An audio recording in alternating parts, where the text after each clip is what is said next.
नमस्कार। मैं डॉक्टर सतवीर सिंह, सहायक आचार्य हिंदी, राजकीय महाविद्यालय कोटपुतली।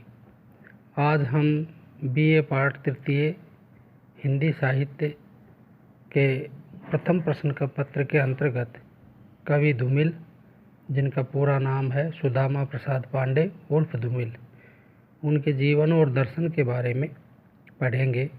आपके सामने वह पूरी जो जीवन दर्शन के संबंध में बातें हैं वो रखना चाहते हैं।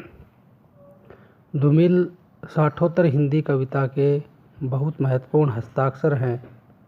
वे बनारस में जन्मे और बहुत अल्प आयु में, छोटी उम्र में वे इस दुनिया को 10 फरवरी 1975 में अलविदा कहा।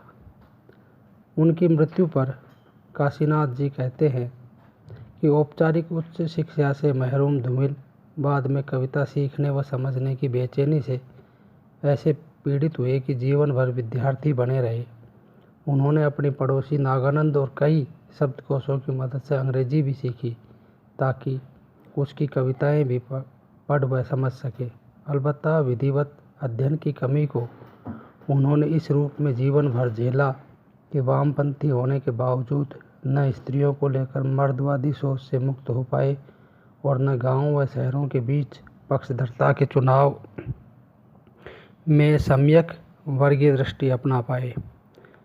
काशीनाथ जी भी बनारस से ताल्लुक़ रखते हैं और धूमिल के निधन पर बेचैन होते हुए काशीनाथ जी कहते हैं कि धूमिल साठोत्तर हिंदी कविता के ऐसे महत्वपूर्ण कवि हैं, नामचीन कवि हैं, जिन्होंने सत्ता को चुनौती दी और भारतीय संसद और भारतीय लोकतांत्रिक व्यवस्था में जो सवाल पूछने की प्रवृत्ति है उसको बढ़ावा दिया। अशोक वाजपेयी जी कहते हैं कि शहर अब भी संभावना है। उनका जो संग्रह है उसमें उन्होंने ये कहकर उसकी आलोचना की कि शहर तो एक फ्रंट है, वह संभावना कैसे हो सकता है। लेकिन इसका एक लाभ भी हुआ। अनौपचारिक जानकारियों ने उनका बनी बनाई वाम धारणा की कैद से निकालकर आसान किए रखा और वे सच्चे अर्थों में किसान जीवन के दुख व संघर्षों के प्रवक्ता और सामंती संस्कारों से लड़ने वाले लोकतंत्र के योद्धा कवि बनकर निखर सके। खाए पिए और अघाए लोगों की क्रांतिकारी बौद्धिक जुगालियों में गहरा अविश्वास व्यक्त करने में उन्होंने सामान्यीकरण और दिशाहीन अंधे गुस्से की पैरोकारी जैसे गंभीर आरोप भी झेले, लेकिन पूछते रहे कि मुश्किलों व संघर्षों से असंग लोग क्रांतिकारी कैसे हो सकते हैं। धूमिल एक ऐसे कवि हैं साठोत्तर हिंदी कविता के जो किसी को नहीं छोड़ते हैं और विशेषकर जो भारतीय स्वाधीनता आंदोलन के दौरान जो भारतीय जनमानस ने जो आशाएं उनके अंदर जो जागृत हुई थी, उन आशाओं पर भारतीय लोकतंत्र खड़ा नहीं उतरता नज़र आ रहा था और धूमिल ने उस लोकतांत्रिक व्यवस्था की कमियों को गिनाना शुरू किया और भारतीय संसद और भारतीय लोकतांत्रिक व्यवस्था पर सवाल खड़े करते हैं।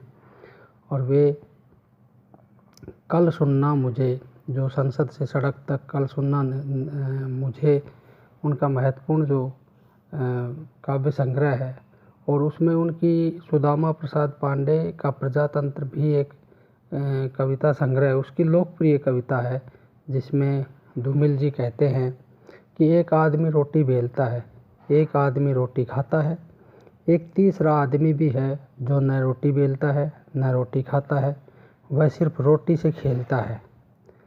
मैं पूछता हूँ यह तीसरा आदमी कौन है और मेरे देश की संसद मौन है। कितना बड़ा सवाल, कितना तीक्ष्ण सवाल वे हमारे चुने हुए नुमाइंदों से, भारतीय संसद से, भारतीय लोकतांत्रिक व्यवस्था से पूछते हैं। तो अब जब संसद का मौन कई और दशक लंबा होता नज़र आ रहा है। धूमिल एक तरह से भारत के विकल्प और विपक्ष दोनों तरह की उनकी कविताओं में भारत का विकल्प भी है, एक तरह से लोकतांत्रिक व्यवस्था का, और विपक्ष भी उनकी कविताओं में मौजूद है। इसलिए आलोचक प्रियदर्शन ठीक ही कहते हैं कि मुक्तिबोध और रघुवीर सहाय के बाद धूमिल हमारे जटिल समय के ताले खोलने वाली तीसरी बड़ी आवाज़ है, जो बम मुक्तिबोध के भीतर कहीं दबा पड़ा है और रघुवीर सहाय के यहाँ टिक टिक करता नजर आता है। धूमिल की कविता तक आते आते जैसे फट पड़ता है। कुछ इस तरह की उसकी किरचें हमारी आत्माओं तक पर पड़ती है। यकीनन धूमिल को एक बार फिर से नए सिरे से समझने की ज़रूरत है और उन तमाम व्यवस्थाओं को समझने की ज़रूरत है जो आज़ादी से पहले हमने बुनी थी और आज़ादी के बाद वे उनका प्रतिफलन नहीं होता है। धूमिल की कविताओं में भारतीय किसान, मजदूर, शोषित, पीड़ित, वंचित समाज की अभिव्यक्ति मिलती है और वो अभिव्यक्ति बिना किसी लाग लपेट के, बिना किसी भूमिका के वे सपाट बयानी करते हैं। धूमिल की कविताएं एक तरह से साठोत्तर हिंदी कविता, या यूँ कहें कि साठोत्तर भारतीय समाज, संस्कृति, राजनीति और तमाम तरह की जो स्थितियां हैं उनका एक आईना है, एक दर्पण है, जिसमें तमाम वो तस्वीर है, छवियां हैं, वो दिखाई देती हैं। इसलिए धूमिल अपने आप में परिपूर्ण कवि है।